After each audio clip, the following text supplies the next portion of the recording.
What's good, y'all? This is Chicago Sports Talk. Michael here today, recapping the win over the 49ers.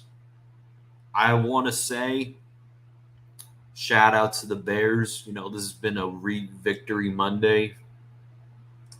So the first half started off pretty raw for Justin Fields.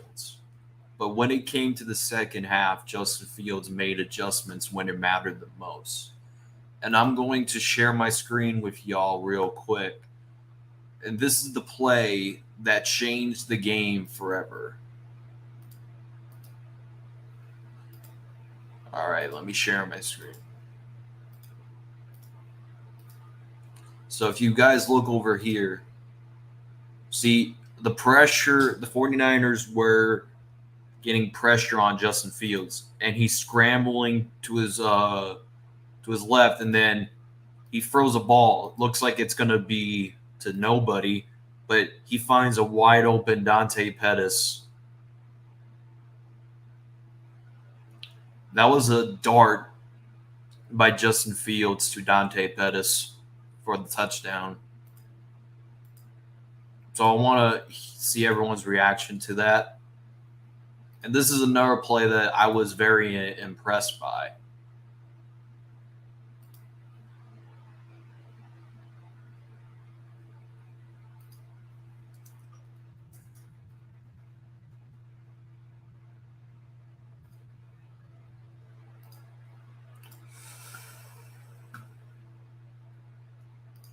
Yeah, but in the rain, it's hard to throw the ball that deep in the rain, undisputed. I'm not sure if you played quarterback in the rain, but it's very difficult. Too difficult. And here's another play that you could say that I was impressed by. Throws it up there. Dante, not that's not Dante Pettis. That's Equimidius St. Brown, who was the Packers' sixth best receiver. So looking, Justin Fields picked off. Justin Fields made adjustments when it mattered the most to able to win the game. And what up, Taj? And I already answered undisputed. It's kind of hard to complete a bomb pass in the rain. And the defense was making sure that we're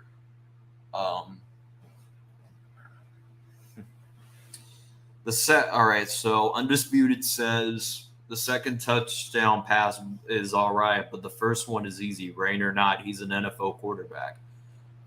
Okay, undisputed. We're just curious. Did you ever play football? Did you ever play football? Because most of the people say, "Oh, that's too easy." Then they never played football in their lives. Because I could sit there and tell you that it's difficult to throw a ball that deep in the rain because the ball is slippery.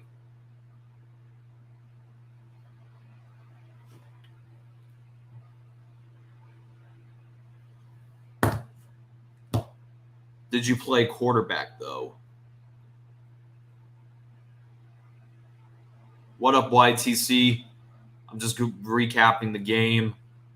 We got the Green Bay Packers next Sunday. I'll get to those.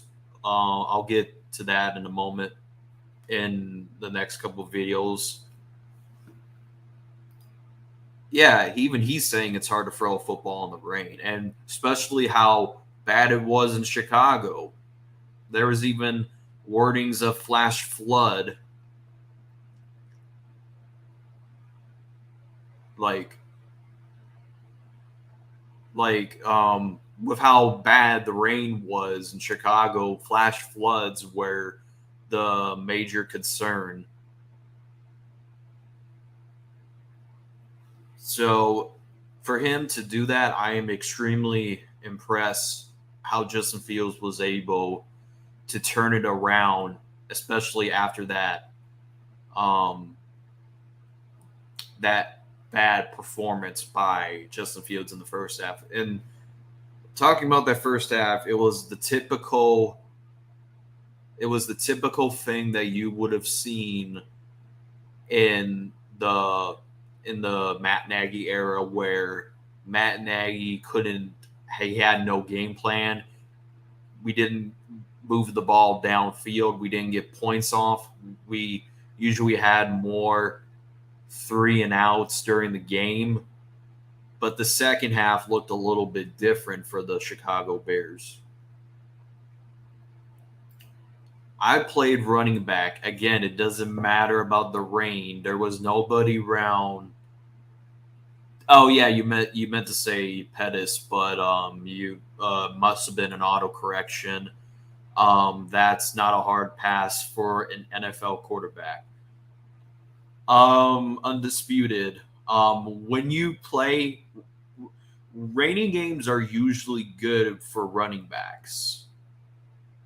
So usually when you're a running back, the only running back that did very well for the Bears when it came to the running game was Khalil Herbert.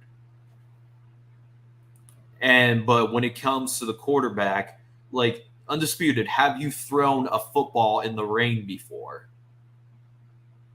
Like ask the question: have you ever threw a football in the rain? And if you did, how long was that throw that you threw? But then again, that first touchdown was a blown coverage. Yeah, but Fields delivered a ball perfectly well to Dante Pettis, who was, I think he was the fourth receiver on the Giants, I believe. And it was good to see Dante Pettis get a few to get revenge on his former team that drafted him, the 49ers. Second one was a great throw, and here's actually a fun fact, YTC. Both the St. Brown brothers scored at the very same time. Both St. Brown brothers, the one from the Lions and the one from the Bears. I can't wait to see the Yogi Bears week 4. Bro, y'all almost choked to the Titans. You're lucky. Like, like, like y'all got lucky against the Titans. Like, Daniel Jones threw the game away. The Titans offense didn't have AJ Brown or Julio Jones to save them. They had basically, I don't know, I don't know any of their receivers. So pretty much y'all almost choked the game away. Daniel Jones threw the game. Like, Daniel Jones almost threw away the game with that interception. You're lucky that the Titans went 3-and-out to give y'all a chance. Otherwise, the comeback drive would have never happened. And Tannehill was moving the ball downfield near the end, but the problem was Mike Vrabel's dumbass called his last timeout when I don't know who the receiver was who caught the ball and went out of bounds, and he called his last timeout instead of running it with Derrick Henry to get a few yards and stop the clock.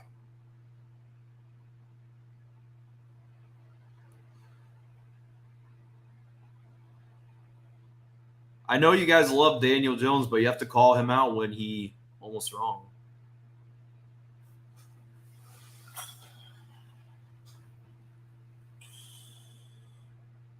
So Daniel Jones played a lot better than Justin Hurts. Bruh, Daniel Jones got lucky. Okay.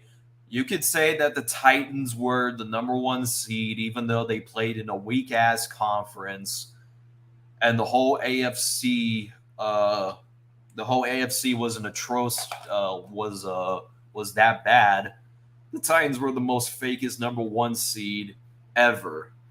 Like, beating the Titans right now is not an accomplishment because I've said it from day one. I would not be surprised if Ryan Tannehill gets benched for Malik Willis. I would not be surprised.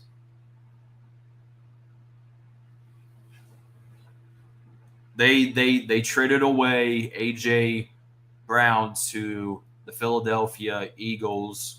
That got rid of their best receiver that carried the Titans, and they got rid of Julio, who basically looked great last night for Tom Brady.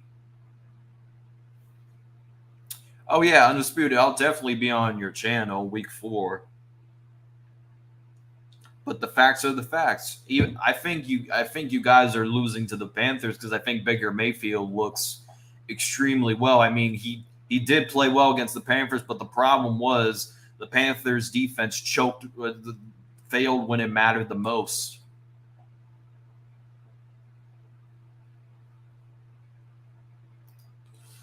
I think Baker Mayfield looks better on the Panthers than he ever did on the Browns. Dude, Baker almost gave the Panthers a chance to win. Did you see that long touchdown drive he had?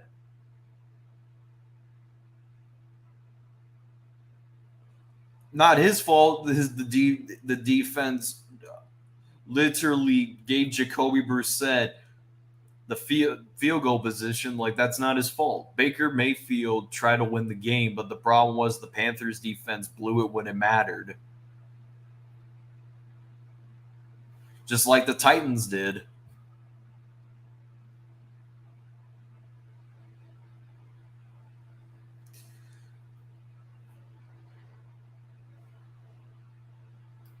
You do realize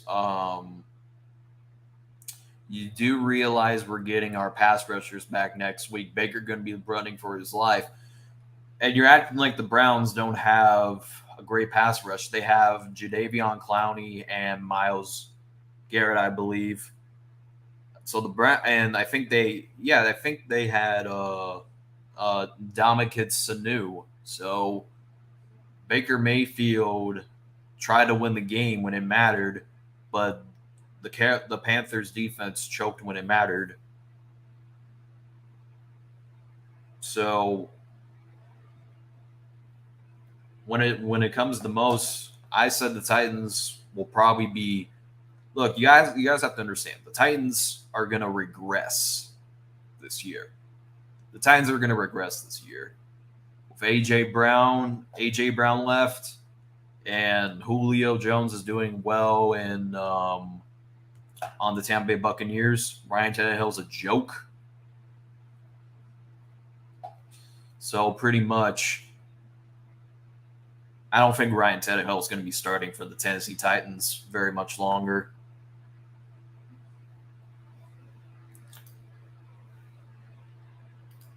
Baker Mayfield threw in a store's pick to 3 defenders, but he got his team in a position to win the game, but the Panthers defense choked. Like, Undisputed, did you watch that game or did you look at the stats? Did you watch the game where you just looked at the stats?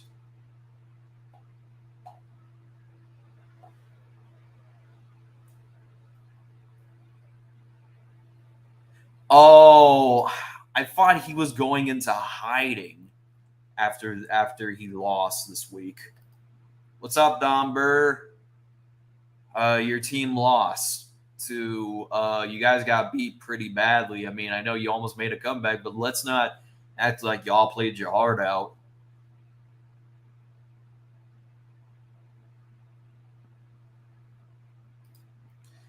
Yeah, but before that game-winning drive and the Titans failing on the 2-point convert, not the Titans failed on the first drive. On the final drive, they should have ran the ball. I don't know why they. Well, any other team, and Giants Nation said it perfectly. if it was a team like the Packers, if it was a team, they would just run the clock out in the end. They would have not given the Giants a chance to come back. Baker got his team. He threw a deep ball to, I think it was Robbie Anderson, to set the Panthers up. They were up by 1 point, but the problem was the Panthers defense allowed the Browns to move down the field and get in field goal position, which I'm actually surprised that the kicker, I think his name was like Way York or something.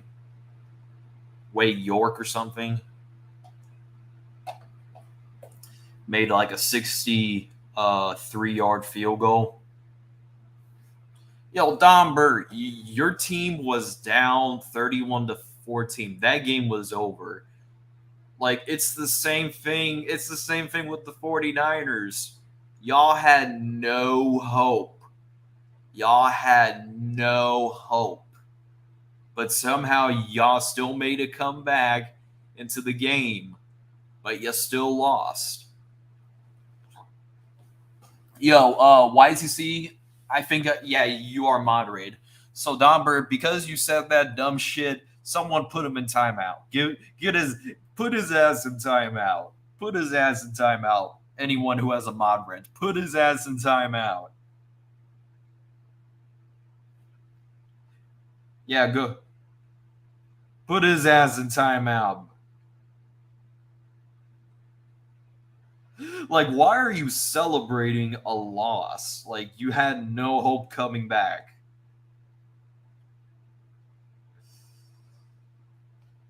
All right. Thank you, YTC.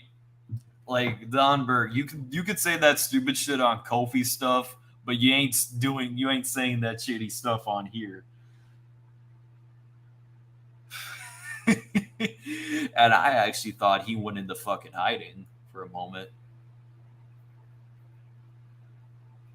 I think the reason why the Titans got rid of AJ Brown and Julio is because they wanted to be a run first team with Derrick Henry. Because it's so easy to stop the Titans now. All you have to do is basically contain Derrick Henry, and you basically win. Niners all damn day says the Lions did good. I'd be proud too. No, not you two Niners all damn day. And you say I was drunk from Diet Coke. Maybe you're drunk from Diet Coke because the Lions suck. Jared Goff had 6 passing yards, I believe, in the first half. That just shows you how bad Jared Goff really is, and he's a system quarterback. What up, Scott Peters? Yeah, the Bears.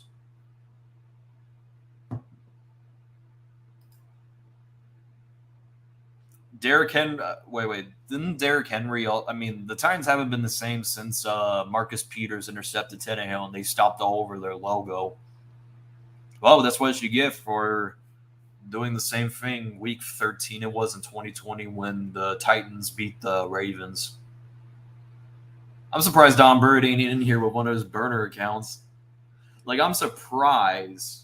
I'm surprised that he did that. I'm surprised he came out of hiding, but I'm not surprised. Don Burr still talks shit, even if you managed to beat him. Yeah, Jared Goof sucks. He made the Eagles secondary look like the LOB. Yeah, I had a bunch of friends over, so that's why I couldn't live stream the game because I had a bunch of friends over. One of them was a Grow Eagles fan. I think I told White to see this a million times. She hates the Giants, but she was going crazy when the Eagles were blowing out the Lions. She's even a Carson Wentz fan, and she was cheering for him on the Commanders. And Jaganoff was at the game with his daughter, the Commanders and the Jaguars. He vlogged the whole trip. If you want to view it on his channel, he wasn't mad. He wasn't mad that I was expecting it. He wasn't that mad as I expected him to be. He said that we played well. They just choked it when it mattered the most. He said it's better than when they had it with Urban Meyer. So shout out to Jaganoff, my the co my the host of Awkward Silence. But why does he? You did Jaganoff a favor because at least he has something happy because he really hates the Titans.